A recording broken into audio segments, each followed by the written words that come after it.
Hello and welcome to coverage of round 12 of Grand Prix Minneapolis. Maria Bartholdi in the booth, joined by Paulo Vitor Damaderosa. We are watching Ken Yukihiro, who is currently undefeated at 11-0. Let's head on down. Riku Kumagai is his opponent this round, who is sitting at 10-1. Ken Yukihiro drafted a pretty cool blue-black deck that uses a lot of mirror images to copy some of his best cards. Riku Kumagai here just force in play at the moment.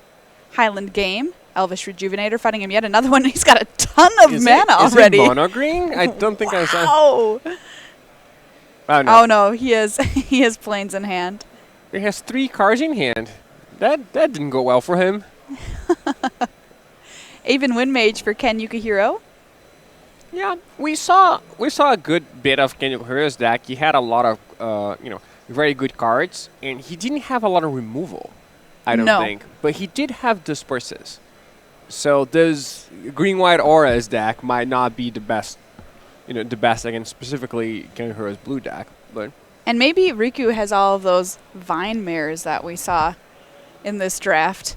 Oh yeah, that's possible. We did see Vine Mares from, I think, Sitnur, but there were a lot of them. There were a lot. So. Somebody let the Kentucky Derby loose in this draft. The what? The Kentucky Derby, with all the horses that run in the race, the famous horse race. Oh yeah, the famous horse race. Of course. I'm teaching Paulo so many things this morning. Yeah, it's like a 12-second race. The Derby race. Did they eat the Debbie's Party cupcakes at the Derby race? You're killing me. No, the Kentucky Derby is very high class. You wear your fancy hat, that kind of stuff. I see. All right, anyway, meanwhile, Ken Yukihiro assembling quite a team on his side of the board. Omen Speaker is going to help smooth out his draws for the next couple of turns. Gargoyle Sentinel, but some threatening creatures on Riku's side of the board as well. Daggerback Basilisk is going to swing in here and go down. Yeah, and that is, a fairly even trade. It is a 2-for-1, but you get a 2/2 back, so it's effectively a 2-for-2. All right, another Aven Windmage for Ken Yukihiro. Yeah, I would probably like to see an attack on the Highland Game here. You don't mind trading with 2 of those creatures. No. I don't think. The merits of not attacking would be if you're actually, you could be considering that you have to block that zombie because you're in a pretty fast clock here. But I think you kind of, your opponent has a bunch of flyers. You just have to attack and hope, I think. Trying to get a peek at Riku's hand. It looks like he has another aura spell in hand. So I would wager he's got at least one Vine Mare hiding out in his deck list somewhere. He certainly wants to. Yeah. Yeah, it's Blanchwood Armor. Yeah, is he just going to attack with both? Yeah, he will. In they come. Blanchwood Armor on the Elvish Rejuvenator. Yeah, that's a very big creature. All those forests are being put to good use. 1, 2, 3, 4, 5. 5 force in play, so that creature's getting +5/+5, making it a 6/6 attacker right now. So turn your 1/1 into a 6/6. I'm in. Yeah, and I think he's happy with this trade. He will get to kill both creatures, assuming no spell from Ken Yukihiro. Murder, though, will help take down all of Riku's board. And the game. Riku's hopes and dreams. Yes, Ken Yukihiro takes down that game. 1 game up here, heading right away into game number 2. Gear per Guide is the first play of the game from Riku. Nothing from Ken yet on turn 3, so we're going to get in for 3 here. Yeah, that is weird that Ken just didn't play anything. We know he has a lot of cheap cards in his deck. Oh, yes. Murder is going to take care of the bristling boar that Riku had played that turn. Sift here for Yukihiro to help find some of those cheap creatures, potentially. And he bends a land. Thornhide Wolves and a swing in for another 3 damage from Riku Kumagai. Yeah, a much better start for Riku Kumagai. Only 5 lands as opposed to the 15 that he felt he had last game. Okay. We want to spend all your mana. I'm going to spend all mine. Okay, Salvager of Secrets returning a murder. Probably one of the best targets you can hope for. Yeah, that's definitely pretty good. And it's not looking good for the Blenchwood armor in Riku Kumagai's hand. Oh, You know, so that is yeah. not long part. So it could potentially get a big attack in, but he would rather just add to his board, I think, at this point. He's probably considering whether he wants to attack with the guide into the Salvager of Secrets. I think the answer is very likely no. Just because it's so useful later on in the game, potentially. Yeah, and you would rather have, I think, the creature in play if you're in a spot like this. Your opponent's 2/2 is not going to do anything. Giant Spider is the play for Riku after the attack with the Thornhide Wolves there. Pressuring Ken Yukihiro's life total and murder fired off on the Thornhide Wolves. Mirror image. Oh, yes! Mirror image on the Salvager of Secrets. Get back the murder again, buddy. I love it. Wow, mirror image is like an all-star in Ken's deck. Yeah, and he has 4, right? We don't know if Yes. he's actually playing the 4, but... He definitely drafted 4. Whenever I have mirror image, I don't have any good creatures to copy. Or any no, good creatures it's to always copy. like, oh, Sky Scanner, that's the dream, right? I get another Sky Scanner. And yeah, that is pretty good. I love it. He's really showing us some cool stuff with this card in his draft so far today. Copied a Vampire Sovereign in another game we watched, so he was able to repeatedly drain his opponent. Oh yeah, it was a Vampire Sovereign that got dwindled, right? Yeah. And that just didn't stop it from getting copied. Yeah. Yeah, and I think this is... I like the Green-White Auras deck. I think it's potentially very powerful, but this is the worst matchup for it. Absolutely. It's a deck that has removal spells, ways of bringing the removal spells back. It has bounce spells because it's blue. So there's not much that Riku can do here. I think that he's pretty outclassed. Yeah, he got an attack in for a bunch, but that's just going to get murdered. Vampire Sovereign, first things first from Ken Yukihiro here. Oh, doesn't even want to murder it. Does he have Dispersion in hand? He might.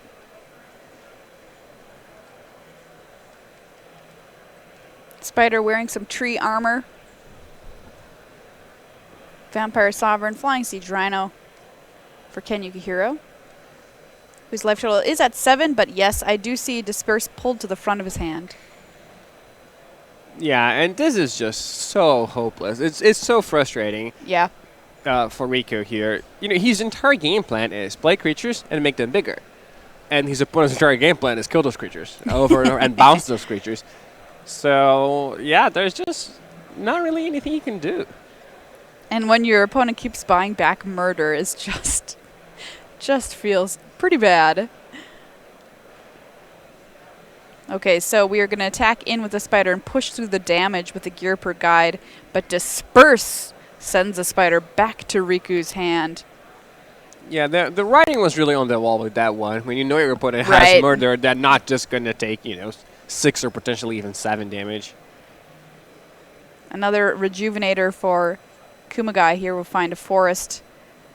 Would have powered up that Blanchwood armor, but sitting sadly in the graveyard now. Omen Speaker the draw here for Ken Yukihiro, who is in firm control of this game at this point. Yeah, I think Riku Kumagai probably should not have used Mirror image again! This time on the Vampire Sovereign here to drain 3. Yeah, this game is unfortunately over. Yeah, this is... wow. This has been my favorite deck I think I've seen in M19 so far. Oh, This is really? really cool. Yeah, no, he has been very impressive. And his opponent's decks haven't really been very good either. No. His deck is good. It is operating on all cylinders. And he's not getting much resistance, I don't think. At least from the matches that we watched. That's true. Oh, he did have a very interesting game against Alex Sitnur, in which he managed to beat 2, 5/5 flying dragons. So that was pretty cool. That was the one match I think it was actually close, and then he just destroyed everyone else. So we're just going to dump a bristling boar and a giant spider onto the table for Riku. Ken has got a two flying attackers here to get in for, well, more than that now that Aven Windmage has also joined the party. Yeah, if there is a spell from Ken, the Windmage can attack. Otherwise, it's probably just going to sit back. But he's still in a very good spot. He could even have chosen to murder the giant spider, and he did not. Like, if he murders giant spider and attacks, then he's going to attack for 9 and put Riku down to 2. And probably just win the game next turn, but doesn't even feel like he needs to do that. Gearsmith Guardian for Yukihiro gets in for 3. Giant Spider jumps in front of one of the Vampire Sovereigns.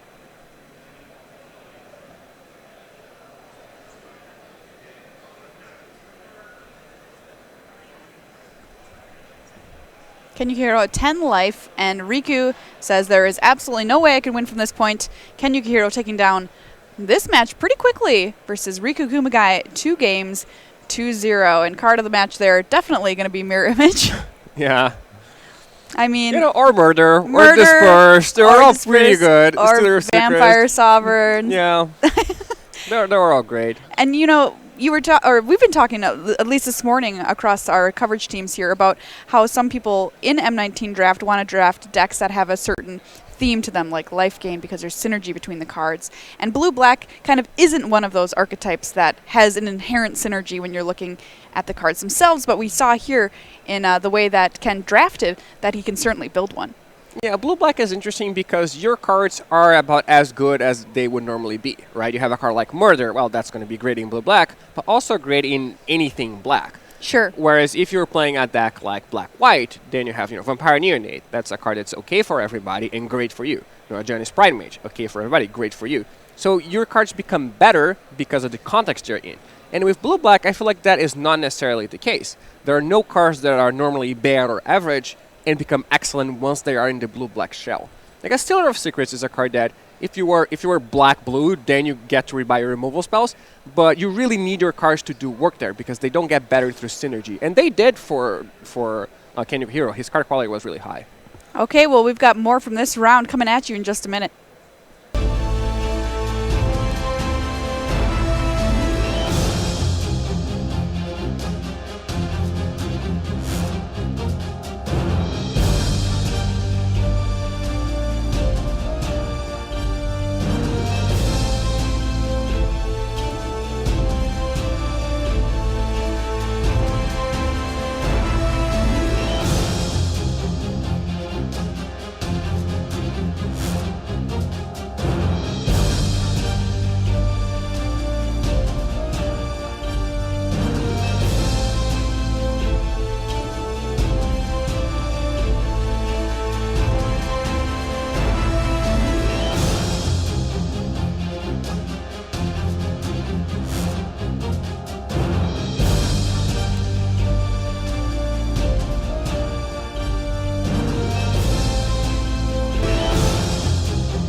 Paulo Vito Damaderosa hanging out with you today, watching some M19 draft. We've had one draft this morning. We're about to do another one, but first we've got to see how this one concludes. We're going to take a look at some more Magic from round 12 here. Alex Sitnur versus Craig Wescoe. And if you watched Craig Wescoe draft with us this morning, you know he drafted a blue-white aggressive deck. Of course it's white. It's Craig Wescoe playing Magic here. Fair. And yeah, I predict this match to be a complete slaughter one way or the other. I think either Craig Wescoe is going to come out of the gates with, falcons and equipments and enchantments and flying, and will just destroy Alex Sitnur, or he will be destroyed. Yes. I think those are the two options. I don't think they can play just a fair game of Magic, and Craig Wescoe can win. Just an update as well. Both of these players are 10-1. We had a mistake on our life total bar there, so both players currently sitting at only one loss here. So both in a good position so far today, hoping to come out with a win here. Aerial Pioneer is a play for Craig. Drew to the call in play for Alex Sitnur, who is playing green-red here. Tormenting Voice helped him find some stuff he wanted, and there's one of the Vine Mares. All right. Yeah, finally. Finally, we see where these might have ended up. And a green-red deck was definitely going around, especially through Craig's seat, unfortunately. We saw stuff like Sarkhan's Unsealing. We saw 3 copies of Vine Mare. We saw 2 Draconic Disciples. Yeah. Yeah, Craig is probably, he's just like staring at a window in reality, like yes. the ghost of future past or whatever, right. like how life would have been. How it could have been, if he had drafted that Vine Mare first pick. And this is what life would have been for him, probably. So we'll see if he can defeat what he could have been or fall victim to it. So Thopter token getting in for a point of damage here will tie life totals up at 19. And here's one of the better cards in Craig Wescoe's deck, actually, Aerial Engineer, which does have flying. It's a 4/4 thanks to that Thopter and the Marauder's Axe. Yeah, 4-mana, 4/4 flyer is really powerful. And, Craig has enough artifacts that he should be on most of the time. So we're in a spot where he actually has 7 damage for flyers in play. Or now he has 3 if he equips. But Electrify will take care of the Aerial Engineer. Couldn't survive an electric shock while she was working on that plane, no doubt. Vine Mare getting in for 3. Or, excuse me, attacking in here for 5. Yeah, and, Craig's deck is actually well-equipped to bit Vine Mare. He has several 3-power creatures that aren't black. For example, that Scholar of Stars, or even the Marauder's Axe that equips to anything and turns it into 3 power. So Vine Mare is not as threatening as it would be against, for example, Yukihiro's deck, which is full of removal and black creatures that try to block it. That's true. But Alex will probably need some way of enhancing it to get through Craig Wescoe's blockers. Scholar of Stars here drawing Craig Wescoe a card again, one of the best in his deck, Mystic Archaeologist. A nice little 2-drop that can draw you 2 cards later on in the game, and in fact we're almost at that point. Thopter token though. Meanwhile, we'll get in for another point of damage. Craig Wescoe, of course, Pro Tour champion. Dragon's Maze back in 2013. 11 Grand Prix top 8s. Oh, wow. Yeah, very impressive. Is a lot. How many of them do you think are with white cards? Is it literally wow, 11? I think it might literally be 100%. I don't know. It could be. I want to find out now, though. I'm going to ask him. Stay tuned, everyone. Yeah, I don't even remember him playing anything else, let alone top 8ing with it. No. If I had to, picture a tournament where Craig Wescoe did not play white, I can't. Yeah, neither can I. Yeah, I can't. Even in tournaments where you're like, well, there's no white decks here that are aggressive, creature-based decks, Craig's still playing one. Ooh, yeah. Vivian's Invocation. We definitely saw Craig Wescoe pass this card.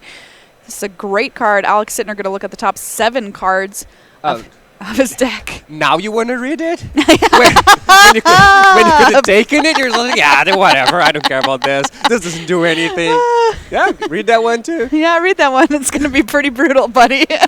Demanding Dragon is the choice here, and it's going to deal 5 to one of Craig Wescoe's creatures. Yeah, Vivian's Magic is strong with this one. And you get a Dragon now, too. Yeah, that was a decently sized swing, if I had to say. Yes, because here comes the Dragon, and he's either going to... Yeah, they're trying to figure out how those abilities stack, if he can sacrifice the same creature that would die. Right. I don't That shouldn't be possible. I think Alex should be able to stack the triggers. I have to read the wording on the card, but it's not a situation that comes up very often, that's for sure. Okay, so we're...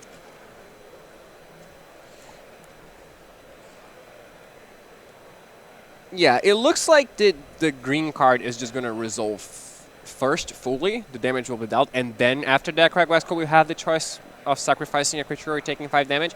So it looks like he cannot sacrifice the same creature that is being targeted by the Vivian's Invocation. Okay. Vivian's Invocation is kind of a weirdly worded card because I think they wanted to make sure that you could cast it even if your opponent didn't have any targets. So it kind of targets after the first half. It's pretty weird, but I think that's how it works. Yeah, Craig Wescoe just going to scoop him up here, going to game 2. Alex Sitnur taking down that first game. Craig Wescoe going to start off with Rustwing Falcon. Yeah, and that is how he wins this game, I think. Right? Exactly. Here we go. Exactly this is how he wins. So that is his version of the Vivian's Invocation into the Demanding Dragon. You know, they're not... Oh, his opponent passing with 1 land doesn't hurt him either. Yeah, Rustwing Falcon here looks like it just might get the job done, and it was so fun. Why not add his little rusty brother to the battlefield? A rusty brother?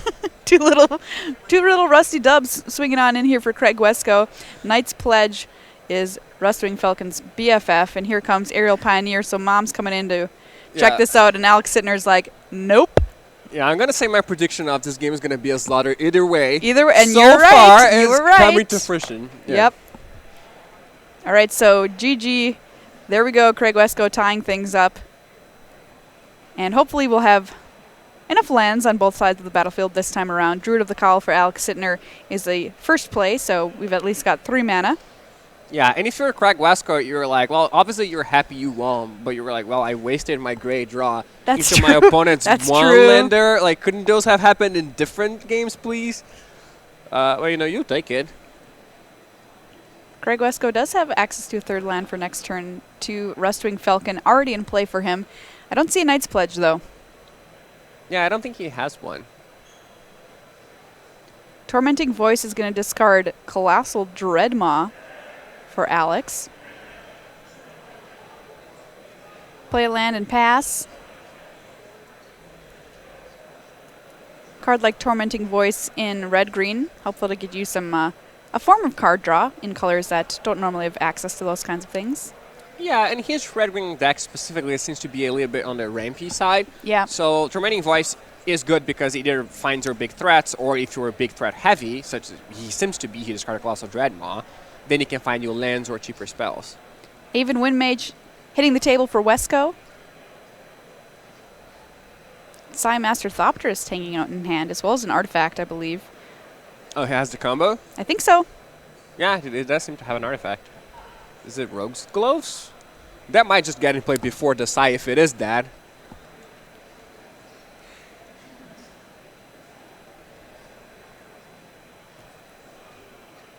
Aven Windmage. The last play for Craig Wescoe. Druid of the Call sitting tapped for Alex Sitner. Is that an attack? Or I'm not sure if he's about what he's thinking. going to do with the mana. If it is an attack and you're Craig Wescoe, did you block? There's not much that punishes you. Like, what deals 1 damage? Like, there's Sure Strike, which will trade and otherwise wouldn't be able to. But also, like, I guess it depends on what Craig has in his hand. But, yeah, sure, use your Sure Strike, you know what I mean? Yeah, Titanic Growth as well. I wonder if this is one of the games where Craig is just supposed to take that damage, and because he thinks there's no way for Alex to interact with the Aven, and if he lets Alex trade a removal spell a pump spell for the 2/2 flyer, that's actually not great for him. Craig's going to read another card that he passed here, Sarkhan's Unsealing, and I'll let you know, it's not good news for you probably if Alex Sitner has like a Bristling Boar in hand next turn, Havoc Devils, any number of creatures that have 4 power. Yeah, Ginosaur. Oh yeah, that was in Craig Wescoe's very first pack that he opened. Inferno Hylian. Ugh. Things could start to get nasty next turn. Sarkhan's Unsealing is absolutely incredible. Another one of my favorite cards in M19, for sure. It allows for just some really dumb things to happen, particularly if you have cards like Meteor Golem in your deck.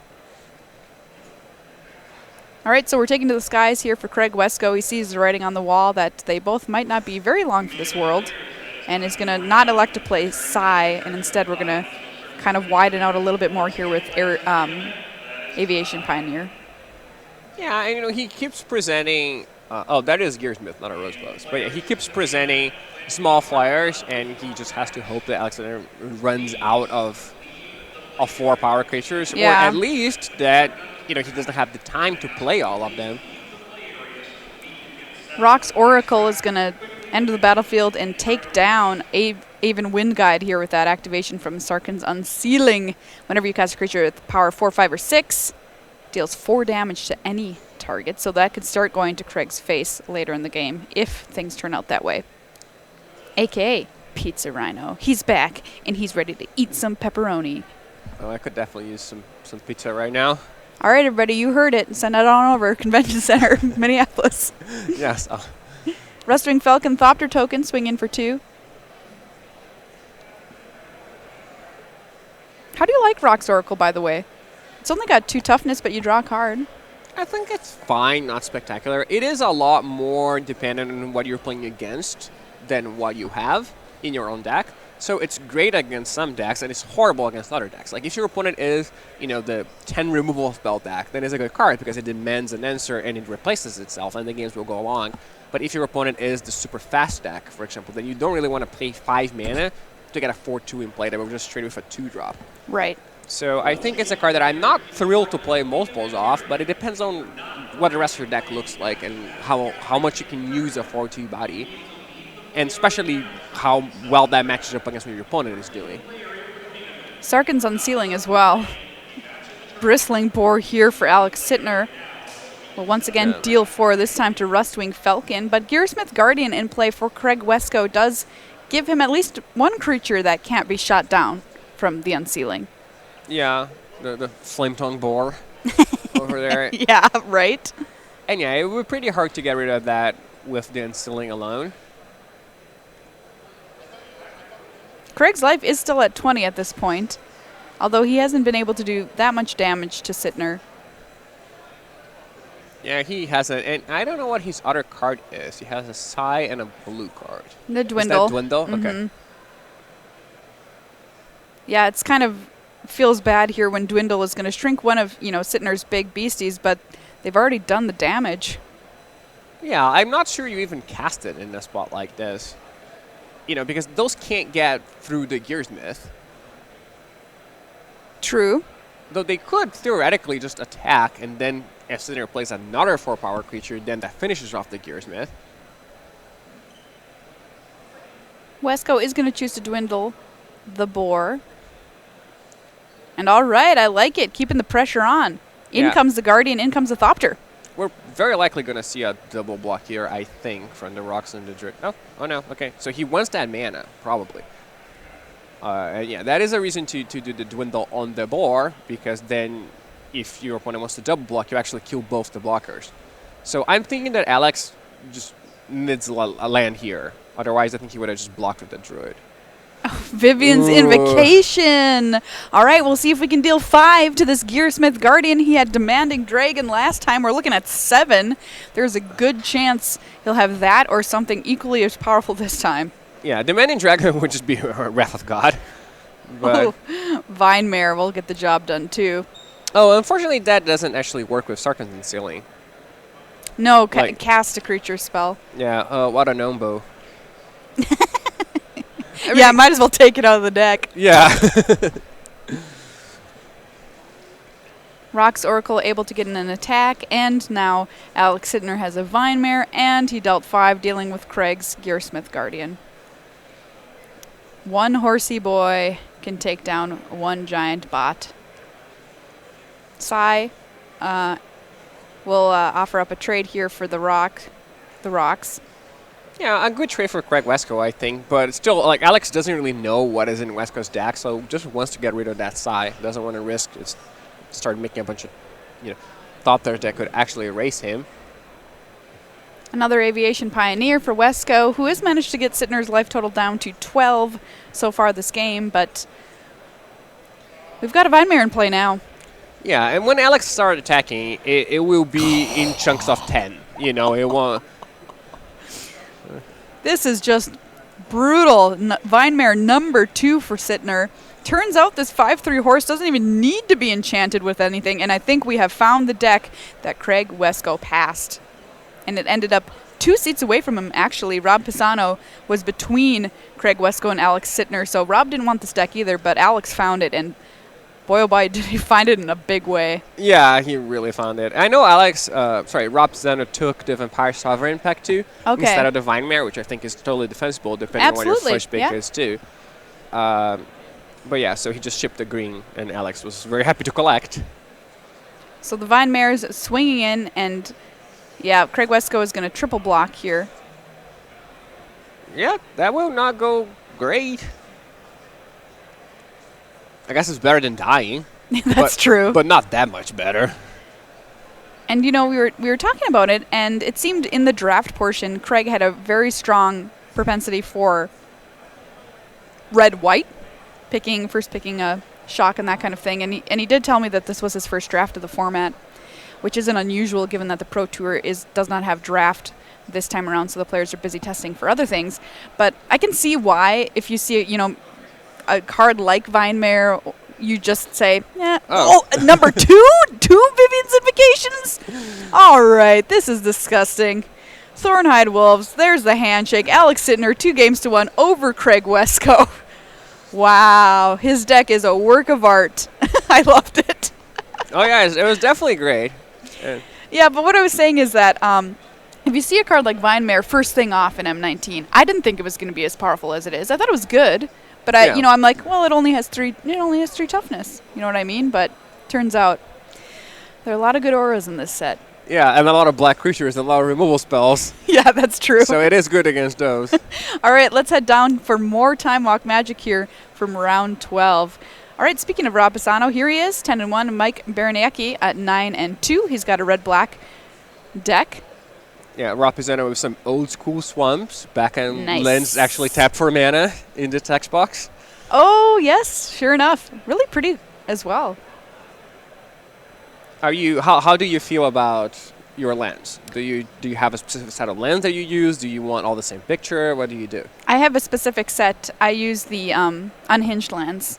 Even for limited? For limited, yeah. Okay. Yeah. I'm mostly a limited player, so I want my deck to look, as cool as it can while I'm playing. And if I ever do play standard or something like that, I do also use cool lands. Okay. Big fan of cool lands. That's fair. Not how I feel personally. Oh, no, you don't care? I'm a land box kind of guy. Yeah. I'll just go to the land box and I'll... You're like, okay, just grab some. Yeah, it was funny that in the PT that I won in Japan, I had several mismatched lands because I just got lands from the land box. Yeah. And people kept commenting about it. And then after the tournament, I was interviewed by the Japanese crew. And they were like, oh, we saw that you had a Japanese mountain in your deck. And they were so excited about it. It was like, why did you have that? What does it mean? And I'm like, well, it was just there. So I took it. Like, I love Japan, but it doesn't really have any special meaning to me. It was just a land box land, like all my other lands. The Japanese mountain, too, is really cool, by the way, because it has a symbol for mountain, which looks like a mountain written on the top of it. So a lot of people really like that card.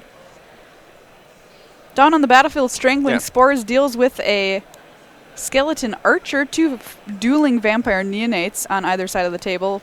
Pegasus Courser for Rob Pisano, and here's a Militia Bugler. Just gonna take a look. Dueling Vampire Neonates is just very annoying for everyone. Yes, it is. The life nothing. Keep track. Yeah, you just know at the end of the turn it's gonna go back to the same it was, but you still have to record -1 +1 -1 +1 every single turn. How about we just agree that neither of us? No one's gonna use it. Yeah, let's have a pact. Same thing. Vampire Neonate pact. So Gallant Cavalry is the discovery here after the Militia Bugler. Another reason why Gallant Cavalry kind of beats Call the Cavalry in M19. Can also be bought back with Macabre Waltz, which, speaking of, is at the top of Mike Bernaque's hand. Oh yeah, I really like macabre waltz in general. So do I. Though I have seen, like, I've been around the tables when we're doing commentary, and I watched also the games that we commented, and I saw it return one card and discard something else a surprising amount of times. Yes. So it looks like a lot of the time there just aren't two creatures in the graveyard. So the players just, return one thing and discard a land, making it a much, much, much worse raised deck. But when it does work, when you do get two creatures and you discard a useless land, it's really powerful. We've seen Electrify here to take down that Pegasus Courser. Ooh, and a Nightmare's Thirst to finish off Vampire Neonate from Rob Pisano. And here is the Cavalry. Yeah, and that Act of Treason is not looking so great right now for Mike Bernaque. No. It is the type of card that you really want when you have this super aggressive draw. Your opponent has one big blocker, but when everybody has a bunch of 2/2s, it's not that great. Skeleton Archer deals 1 upstairs. All more than 1 toughness for Rob Pisano's creatures right here.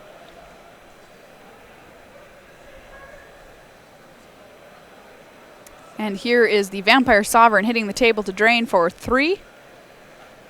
Yeah, and that card, it was interesting. We were talking about Craig Wescoe's draft. You said, well, Vine Mare is not necessarily obviously a great card. Yeah. I feel like that one's pretty obviously great. Yeah. Like, right, even if you have never played the format before, you read that, you're like, well, this card's good. What I think very likely happened is something that I saw a lot of other players do. They're like, well, I just came to this GP, I had no expectations. Now I find myself in day 2. Sure. So they ask their group of friends, what do I draft? Right, and then someone goes, well, red-white is the best. And you're like, okay, I'll draft red-white. Right. Right, or black-white, or green-white, or whatever. And then, obviously, you don't need much convincing to tell Craig Wescoe to draft red-white to begin with. So what happened was someone just went, yeah, red-white is the best, and he said, okay, I'll draft red-white. And that's how Rob Pisano ended up with this Vampire Sovereign. 2 Walking Corpses in play, by the way, for Mike here, who has a Liliana in his deck. It's something I've never seen in this format. She looks nigh unplayable, but is playable apparently in Mike's deck. We saw it happen last round. Yeah, can you imagine playing Liliana, ultimating it, bringing back 2 Walking Corpses from the graveyard? Value! Yeah. But he's up against it here. I mean, Rob Pisano's assembled a pretty good army that just smashed him last turn. Yeah, and Skeleton Archer has been one of the more impressive cards, I'd say. You always find a target or you finish something off. And 4 mana for a 3/3 is not a bad deal. No. So that card has been doing a lot of work in the feature match here. Skymarch Bloodletter for Mike, and Skeleton Archer finishing creatures off after combat damage. You always have to think like, ugh, am I just going to get Skeleton Archer? And it's so bad because then they not only do they finish your creature off that was, at least just having damage bounce off of it. Now it's dead and they have a 3/3. Gross. Yeah, for sure. Wait, that's wrong. He No. kept the Macabre Waltz back. There you go. That would be an interesting card. Yeah. That would be Buyback? Can I interest you in some buyback? Did he get back 2 Skeleton Archers again? No, he got Skeleton Archer and Vampire the Neonate. I That's believe. right. Yeah. Do you think they will ever bring buyback back? I don't know. Maybe. I mean, it's come back in other forms, like flashback or whatever. Yeah, but that's different. you only do it once. Buyback. Okay. I guess we've had Whispers of the Muse in one of the sets that had this type of mechanic, so it's not out of the table. But. Skeleton Archer swings in along with the Vampire Sovereign. Skymarch Bloodletter on the double block there with the Walking Corpse. Another Bloodletter for Rob Pisano will drain Mike down to 5 and then to 4. And that is all she wrote. Rob Pisano ties things up here in round 12. 1 game apiece with Mike Bernaque. Yeah, and if I'm Mike, obviously I don't know the whole context of his deck, but I don't think I want Act of Treason in my deck. Really? After board. Yeah, because Act of Treason is good against big creatures, it's good against, green creatures, blockers. And Rob Pisano's deck just seemed to be a bunch of 2/2s. So what are you going to do? Steal a 2/2 attack for 2? Yeah. That's not really very good. So unless I have absolutely nothing to bring, I'm not going to have that in my deck. I would much rather have like a Bog Stomper, which is a card that might not make my main deck, but I feel like in this matchup would be significantly better. And you talked about, sideboard cards that don't quote, look like sideboard cards, right? And that's an instance of that. Yeah, because some cards you're like, Plummet, destroys a flyer. It's really obviously a sideboard card. Because if they have a flyer, you're going to bring it in, it's going to be good. But a card like Walking Corpse, that's a Botch Stomper, those are not obviously sideboard cards, but they can and should be sideboarded a lot in Limited because how creatures match against each other is very important. So if your opponent has a bunch of 1/1s or Skeleton Archers and you have a bunch of 3/1s, those cards aren't good. So you side them out for 2/2s, even though 2/2s are normally worse than 3/1s. Okay, here we go. Liliana makes another appearance in the feature match area. And if you asked me, which Planeswalker would you see this weekend? I don't know if I would say Liliana. Yeah, probably not. If you ask me which Planeswalker would someone get 5th pick, then I would say Liliana. That's probably what happened. Oh, wow, he got it! He's doing it! Liliana untouched by death! Woohoo! Yes! So this plus here is put the top 3 cards of your library into your graveyard. If at least one of them is a zombie, each opponent loses 2 life and you gain 2 life. So we got there. We got there, fam.